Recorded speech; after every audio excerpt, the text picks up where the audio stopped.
मनोज जरांगे पाटील यांचं मूळ गाव मातुरी या ठिकाणी 2 गटामध्ये तुफान राडा झालेला आहे।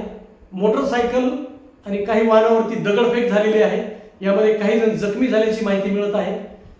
घटनास्थळी पोलीस दाखल झालेले आहेत। परिस्थिती आटोक्यात आहे। नेमका प्रकार काय घडला, कसा घडला याबद्दल आपण सविस्तर माहिती घेऊया।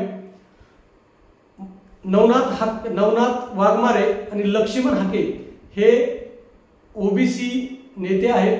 हे अभिवादन दौऱ्यानिमित्त अगोदर गोपीनाथगड परळी येथील आणि त्यानंतर भगवानगड येथे मुक्कामी येणार आहेत।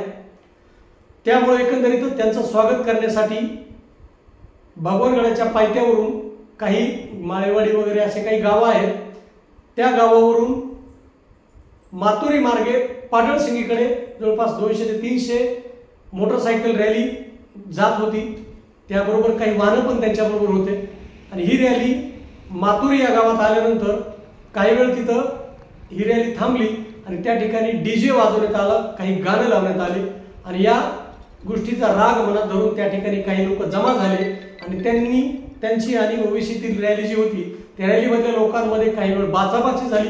बाचाबाची झाल्यानंतर हा वाद वाढला आणि वाढल्यानंतर त्या ठिकाणी दगडफेक झालेली आहे। या ठिकाणी आपण पाहू शकता काही मोटरसायकलवरती मोठे मोठे दगड पडलेले आहेत, तर रस्त्यावरती मोटरसायकल पडलेलं दिसत आहे, तर काही रस्त्यावरती दगड पडलेले आहेत, बरेचसे दगड दिसत आहेत रस्त्यावरती।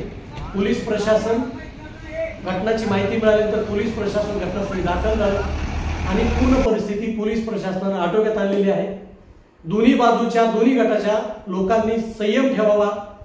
अफवा पसरतील पण अफवावरती कोणीही विश्वास ठेवू नये असं आवाहन पोलीस प्रशासनाच्या वतीने करण्यात आलेलं आहे। त्यामुळे दोन्ही समाजाने खऱ्या अर्थाने संयम ठेवायला पाहिजे। पण एकंदरीतच हा प्रकार संयम ठेवला असता तर घडला नसता असंही एकंदरीत म्हटलं जात आहे। रॅली आहे, रॅली पुढे जात होती, रॅली पुढे गेलेली असती, पण जर दगड किंवा त्यांना अडवलं किंवा टोकलं नसतं तर हा प्रकार घडला नसता असंही म्हटलं जात आहे। त्यामुळे एकंदरीत संयम ठेवायला पाहिजे होता, संयम ठेवला गेला नाही आणि मूळ म्हणजे मनोज जरांगे पाटील यांच्या मूळ गावात हा प्रकार घडल्यामुळे खऱ्या अर्थानं या गोष्टीची चर्चा सर्वत्र होताना पाहायला मिळत आहे। काही लोक जखमी आहेत, त्यांना उपचारासाठी काही खाजगी दवाखान्यात नेण्यात आलेलं आहे। त्यानंतर बराचसा जमाव, दोन्ही बाजूचा जमाव या ठिकाणी जमा झाला होता, मात्र पोलीस प्रशासन आणि दोन्ही बाजूच्या काही प्रतिष्ठित नागरिकांनी, ज्येष्ठ नागरिकांनी पुढाकार घेतलेला आहे।